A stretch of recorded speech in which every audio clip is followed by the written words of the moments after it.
ನನ್ನಿಂದ ತಪ್ಪಾಗಿದೆ ದಯವಿಟ್ಟು ಕ್ಷಮೆ ಇರಲಿ. ಇನ್ನು ಮುಂದೆ ನಾನು ಕನ್ನಡವನ್ನು ಕಲಿತು ಎಲ್ಲರೊಂದಿಗೂ ಕನ್ನಡದಲ್ಲೇ ಮಾತನಾಡುತ್ತೇನೆ.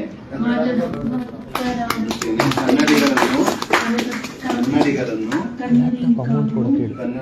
ಕನ್ನಡ ಭಾಷೆಯನ್ನು ನಾನು ಗೌರವಿಸುತ್ತೇನೆ. ಈ ಸಭೆಯಲ್ಲಿ ಅವರು ಕ್ಷಮೆ ಕೇಳದಂತದ್ದು ಮತ್ತೆ ಕನ್ನಡವನ್ನು ಕಲಿತೀವಿ ಅಂತಕ್ಕಂಥದ್ದನ್ನ ಸಾಕ್ಷೀಕರಿಸಿದೆ. ನಾನಂತೂ ಒಂದ್ ಹೇಳ್ತೀನಿ, ಇದು ನಾವ್ಯಾರು ಕೂಡ ಕನ್ನಡಿಗರು ಪ್ರತಿಷ್ಠೆ ತಗೊಳ್ಳೋದಿಲ್ಲ ಸರ್. ನಮ್ಮ ಭಾಷೆ ಉಳಿಬೇಕು, ನಮ್ಮ ಸಂಸ್ಕೃತಿ ಉಳಿಬೇಕು ಅಂತಕ್ಕಂಥದ್ದು ನಮ್ಮ ಕಳಕಳಿ. ಹಾಗಾಗಿ ಆ ಮಹಿಳೆಯಿಂದ ಕ್ಷಮೆ ಕೇಳಿಸ್ಕೊಂಡ್ಬಿಟ್ಟು ನಾವೇನು ದೊಡ್ಡವರಾಗಲ್ಲ ಸರ್, ಆಗ್ಲೂ ಇಲ್ಲ.